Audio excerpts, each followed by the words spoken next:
Okay,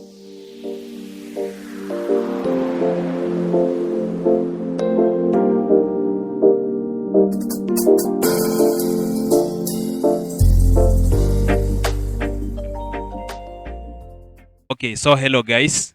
This is Clinton, and he is your favorite presenter, of course. And this evening, we just want us to delve into a few matters affecting relationships and courtship. And today, in my set, I'm accompanied with my friends who are also going to help us so that we can digest into the matters. Today, we are dealing with the 7 questions that one must answer before he or she gets married. So I'll just start from my right. They'll just say hi with at least one name, then we move on. Hello guys, I am Timothy. Hi, I'm Charity. Hello, I'm Sophie. Hello, I'm Chesang. Yes, so thank you so much. And we are going to begin right away. So we are dealing with the 7 questions that one must answer before he or she gets married. And our first question today is why me? It's a very simple question. It is an obvious question that I know many of us wouldn't believe that it's a question that should be answered.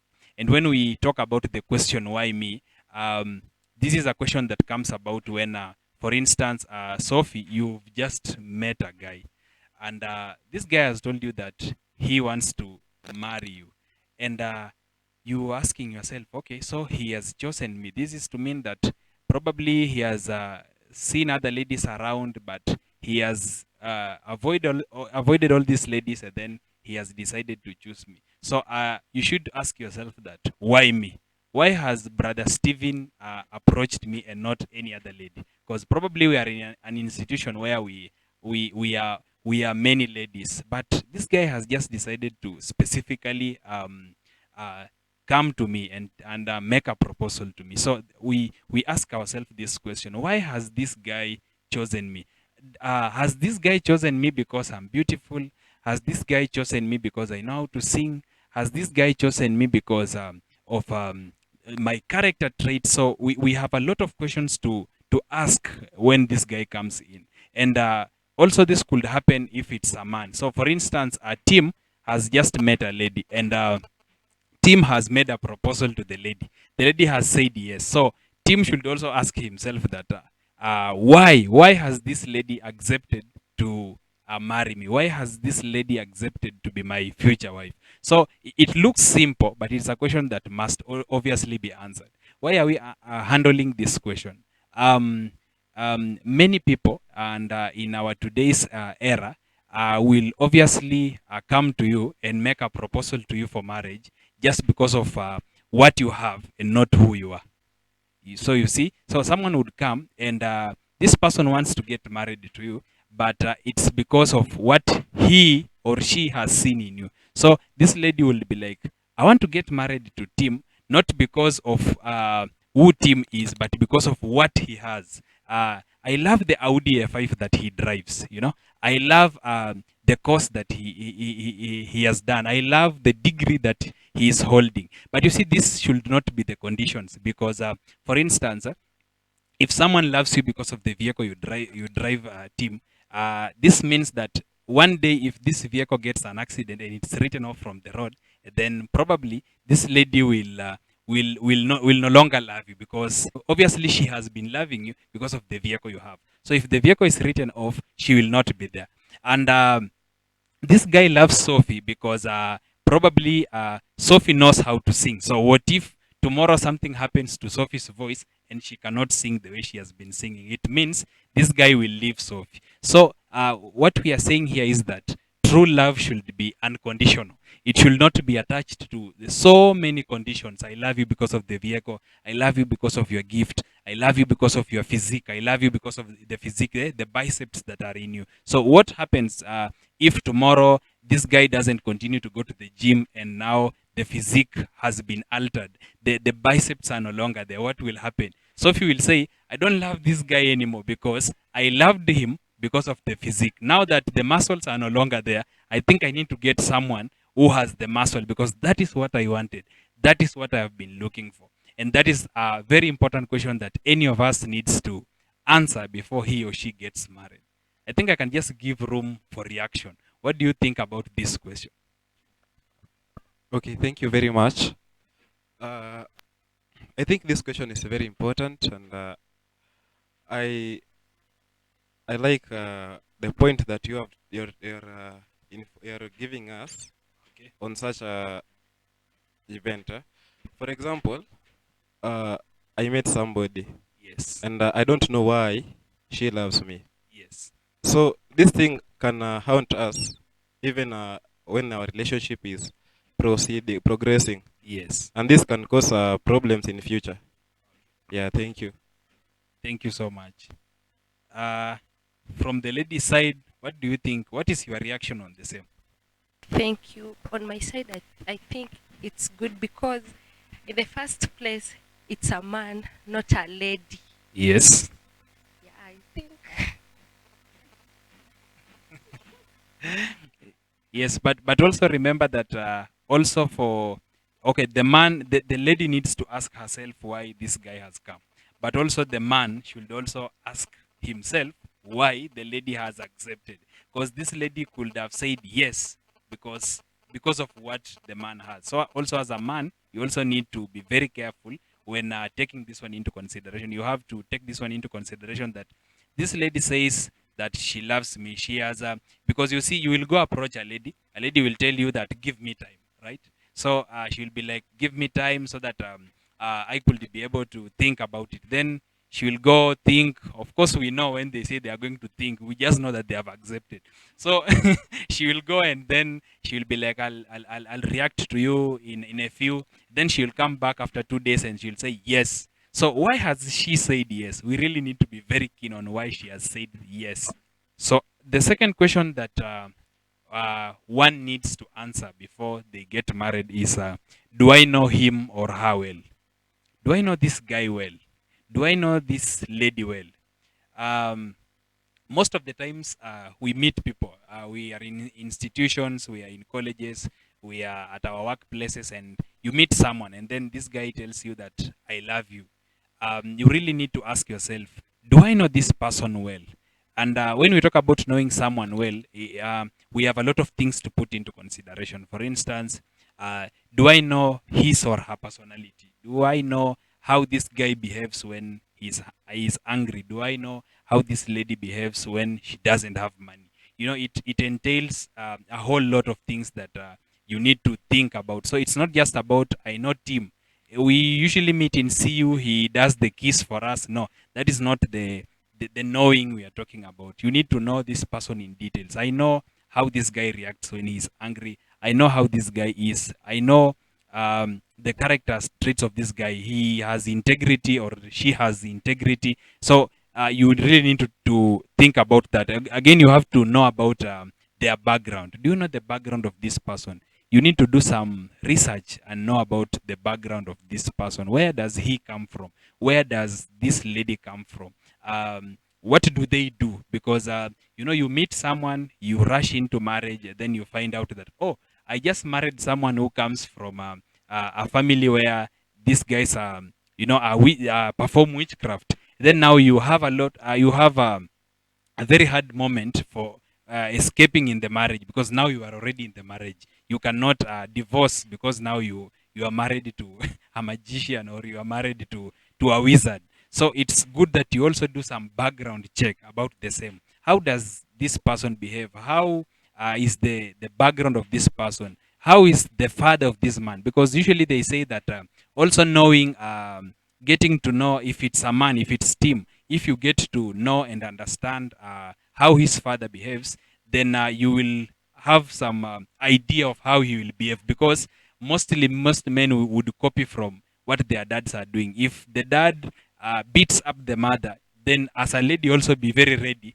that you will face some beatings in the house, because he's seeing what his dad is doing. So if we are also talking about a lady, you've just met Charity, and you want to wife her, you really need to know some background check, some background information also about her mother. How does her mother behave?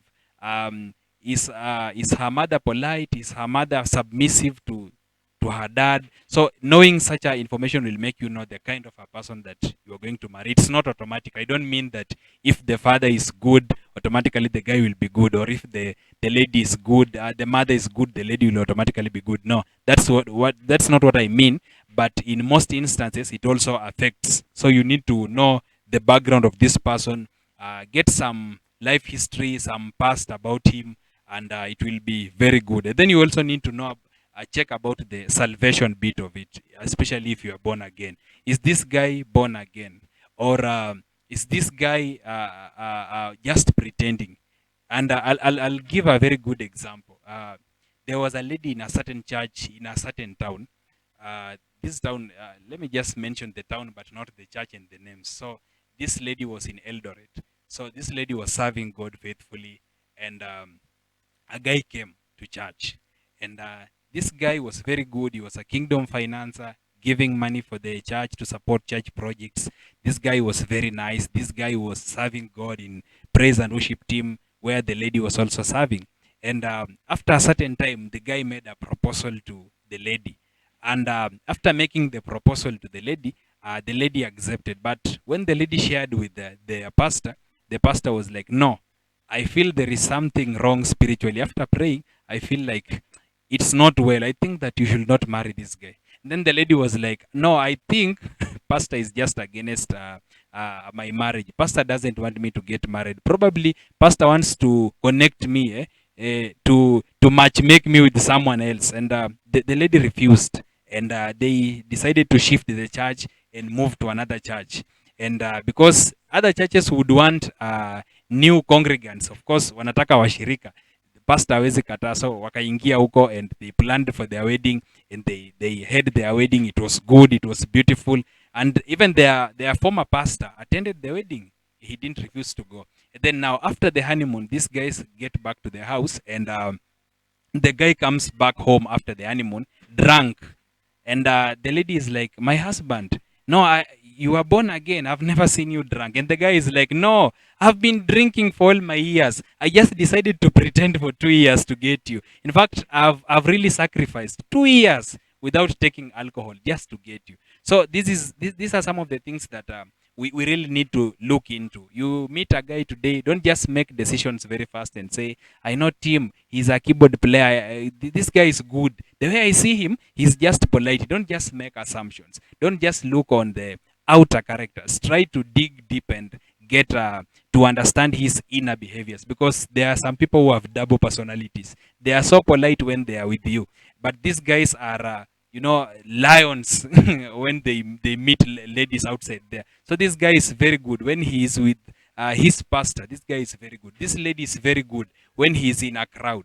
But when he leaves this building, you wonder, was this the lady that I knew 2 years ago? So it's also good to get to understand some background information, salvation, personality of this person, and it will be very good of you. So maybe from my team that we are with in the set, maybe you have something to react on concerning this question of identity, knowing someone, understanding someone. Maybe you have a reaction to it. What do you think should be done on the same, or maybe you have a question relating to the same? You can also feel free to ask. I think, according to me, you should know this person very well. You should learn every bit, Okay. because sometimes you'll find some marriages break after 1 week, 1 month, Yes. 2 months, only because you didn't know that your partner is doing one or two things. So Yes. you'll find that many marriages do not last. Okay. Maybe another reaction or question. Okay, thank you.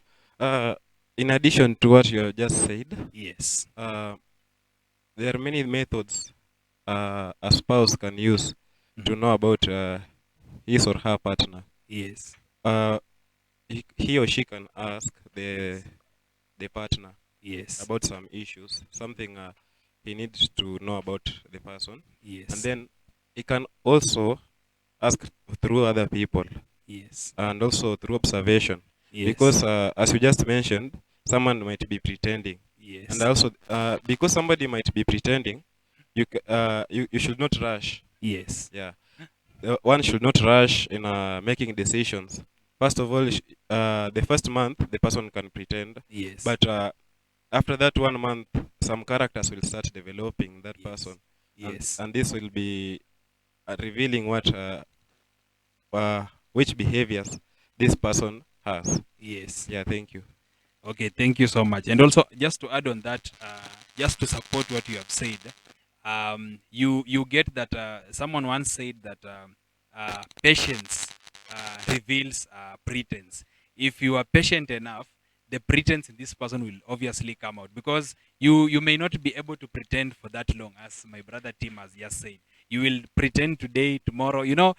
Being a liar or being deceitful is just a skill on its own that you need to master it, because imagine ulinidanganya jana, you have to cram chenye ulinidanganya and keep on cramming. By the way, huwa nahurumia watu waongo, because you see umenidanganya, and then umedanganya Maria, and then umedanganya Tim. That's just an example.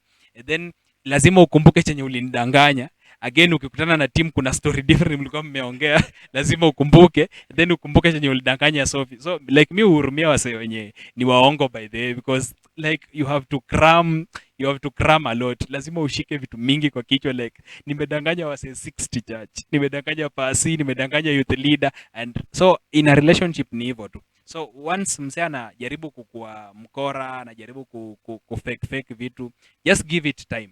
With the time it will reveal. That's why they also propose that we have you have some time before getting married to someone, because you just meet someone today and you decide to marry tomorrow.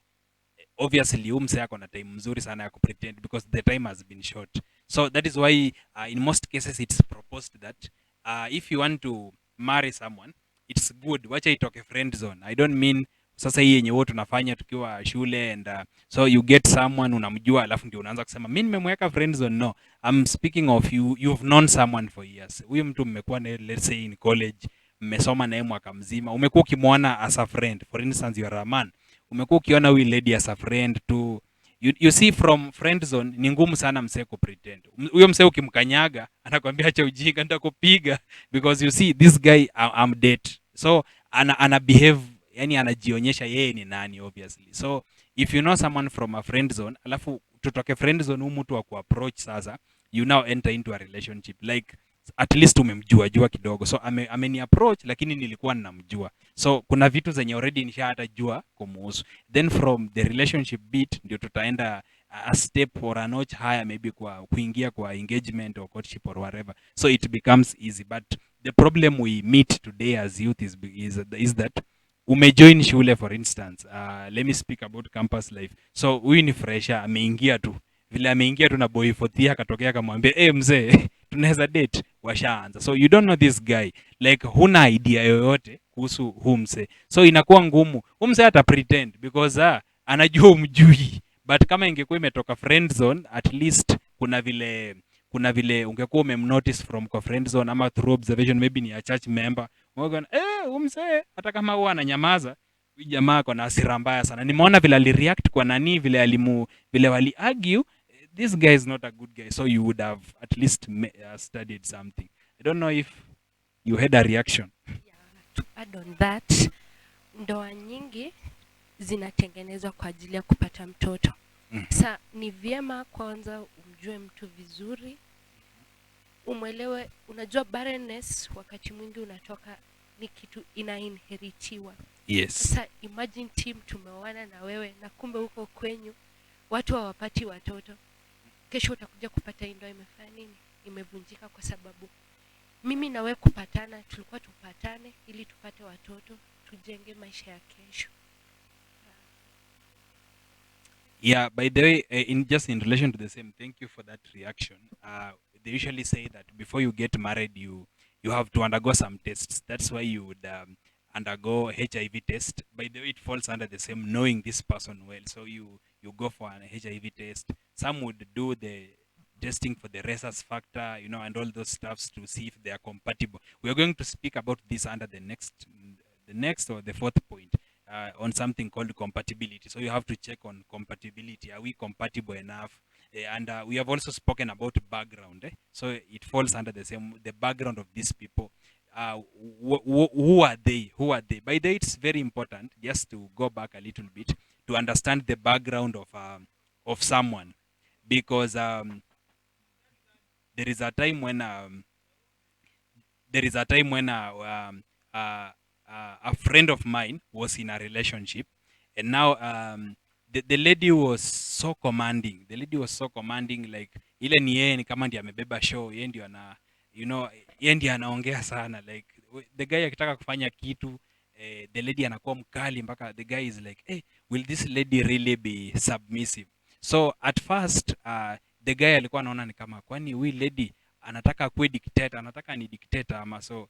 Then after doing some little bit of research, wakakuja kugundua, oh, this lady like their family ni polygamous. So baba yake ako na wake wawili, na mama mkubwa ndio mama ya huyu msichana wana date na this sister X. Then kuna bibi wa pili ameletwa, and naturally when men marry the second wife, they get to concentrate on the second house, wanaachana na kubwa. So huyu lady ametoka kwa the first house, the first wife. So like mzae ameconcentrate kwa the second house. So ile mateso wamepitia, mama ya msichana amemwambia, ukipata mwanaume mkalie ngumu asioe bibi wa pili. So that is why this lady in this relationship anajaribu kind of, anakuwa ni kama dictator, so that mkianza tu kudate hivyo, anataka mbaki hivyo, like akukalie so that usioe bibi wa pili. So any man mwenye anaona anamview kama baba yake, umeona, anamuona like kumbe men wako hivi, atakupenda penda tu, alafu because today morning I've just had someone say somewhere, na nikaona pia mtu mwingine amepost that men wanachukua wanapata tu a first wife so that amweke kwa nyumba, akaekae naye kidogo, lakini upendo yote itaenda, like after sometimes atakuwa na ka feeling kakutafuta mwanamke mwingine, then that's where the divert upendo to some families, especially those who are polygamous. That's what happens. So this is what was happening with this lady. That's why it's also good to check on the background, like huyu lady amelelewa kwa familia gani, amepitia life gani. There are some of the people we meet in our relationships, alafu tunawa judge vibaya, ati huyu dem ako very bitter, but we don't understand. After realizing, unagundua, oh, ni malezi, ni vile mama yake amekuwa akimtreat, ni vile daddy yake amekuwa akimtreat. So you start noticing, oh, this man is not bad. This man si ati anapenda kupata tu madema alafu anawadamp, hapana, ni family background, probably like ni damu ya ukoo, and he is fighting over something. So it's also good, as we also talk about such a topics, we also pray for our friends. Some of them we judge them, not understanding. There are some families, I know of a friend who once shared that ye babu yake alikuwa na wanawake wengi, baba yake alikuwa na wanawake wengi, like that is their family trend. So hata yeye akipata relationship ana feel tu like anafaa kuweko tu nazo nyingi, yani akotadia lakini akotadia lakini ana feel like inafaa ni kuweko na, nikuwe na msichana first year, nikuwe na wasichana wawili second year, nikuwe na watatu fourth year, alafu pia si mbaya kama anaweza pata mwingine at least wasigalagala, alafu nipate mwingine wa most, alafu nipate wawili maseno, like ana feel yes, that's what gives him pleasure. So sometimes we get too judgmental, but we get to forget that people are fighting family backgrounds, and that's why we have talked about background. It's good, get the background of someone. Kuna vitu zingine tunapatanga wasee tunawadate alafu tunawadump, not knowing that kumbe ni kitu tungewaongelesha, we could just sit them down, wange change, or maybe ni kitu tungewaombea or engage a spiritual authority, ingeisha. So mostly sisi kama youth tunakuanga tu ile judgmental mbiombi, mimi siwezi date na umse huwa ana behave hivi. So that's what we need to think. Then the third question is who are his or her influencers? Who are his or her influencers? Of course tukiongelelea who are his or her influencers, tunaongelelea Mbogi ya umse, and mostly tukianza story ya Mbogi, hiki tu ina affectingi sana the ladies. Ladies wanakuwa tu na kikosi yao, you know. Kuna wasei, when you meet this lady, yani you are very sure huyu mwingine ako tu hapa nyuma, ako tu nyuma ya hii kiti tumekalia, like you don't need to struggle. It's like buy one get one free. You get Maria, you just know Sophie's just around, Charity is just around. So madem mostly ndio wanakuanga na hiyo kikosi, wako tu na kikosi yao. By the way, mahali tu ya mabeste, also men tuko na marafiki, and naturally everyone I guess ako na marafiki. So it's good to understand the influencers, the friends wa hawa wa huyo msee mwenye amekuapproach. It's good to understand marafiki wa huyo msichana mwenye umeenda kuapproach, because what those guys do is exactly what your man also does in secret. Ni vile anakuficha tu. What the friends of your fiancé huyo msichana anafanya, chenye marafiki zake wanafanya ndio chenye anafanya, ni vile amekuficha tu. Ndio atakwambia hapana, mimi natembea na hawa sasa, ndio wanavutanga bangi, lakini mimi sipendi bangi, mimi ni mtu wa Mungu. But ukifuatilia vizuri utapata hata yeye pia hii kitu anaonja onja. So it's good to see the friends, then you can make also a judgment from the same. Because even in the Bible, Amos 3:3 says that two cannot walk together unless they have agreed. And also somewhere the Bible says that bad morals corrupts a good company, or a bad company corrupts good morals. Yeah. So if you enter into a bad company, by default, your morals will be corrupted. So it's good to, as you are dating someone, as someone has just approached you, try to look at the influencers. Influencers wake ni kina nani, anatembea na kina nani. So unaanza kujua, msee, kulingana na watu wanatembea nao, I can even guess the destiny, because ukianza tu kuona msee anapenda kutembea na mapasta, hiyo ni line yake, ameanza kuchukua line yake. You meet someone mwenye anapenda kutembea na makeyboardist, unajua tu msee ni mziki. You meet someone mwenye like, kuna tu vile you see, you can relate to hivi. Sasa hii ukianza kuuliza tu Clinton na Manu na Timo alipatana aje, ni mziki tu, because kuna vile hiyo kitu wao inawavutia. You are sharing a similar goal. And mostly ladies wanakuanga na shida sana. Let me just mention this. So I've just taken a step, nimeenda ku approach Sophie vizuri tu, nimekuja tu na pick-up lines zangu vizuri na kuambia vile you are the only fish in Lake Uganda, though ni uongo. Then badala sasa Sophie aseme tu I love this guy, ame digest into what I've just told her, aone kama nina make sense kwake, then akubali. Sophie anaenda kukalisha kirende yake, kinachari kujeni, anaita kirende yake Sharo tokea, sijui Emily kuja, then wanakaa mahali, alafu na picha yangu sasa wanaanza kuzoom. So mnaona huyu boy ameni approach, huyu boy aliniambia alifanya media, ndio huyu by the way. Wase wanaanza bwana, sasa best yake wanaanza kutoa comments. Charia anaanza, sipendangi boy wa side ban. Then huyo mwingine anaanza, sipendangi boys weusi. And then Sophie anakataa tu, anasema mimi sipendi umse because rende yangu imekata yusi. And that is the mistake that ladies get to do. Hiyo mpaka tu nimention leo. I'm sorry, najua na wakanyaga, lakini sasa ni ukweli. So mostly ladies wao wanafanya hii mistake, like wana allow influencers wao kuwa influence until they even lose what was right for them, because wanaangalia si rahisi boys kuenda na, in fact boys hata ni ngumu. Unauliza Timo, una date msichana, anakuambia wapi bro? Anaweza hata kuruka. Boys mambo yao ni tofauti sometimes, but najua kuna wengine wako pia na kirende yao they discuss. But boys wengi hata ukimweza kama na date hata unaona hata kwa simu yake amemsave babe, bado anakuruka, anakuambia ni jokes, tumezoeana. Tumezoeana tu. Lakini a lady akipata mtu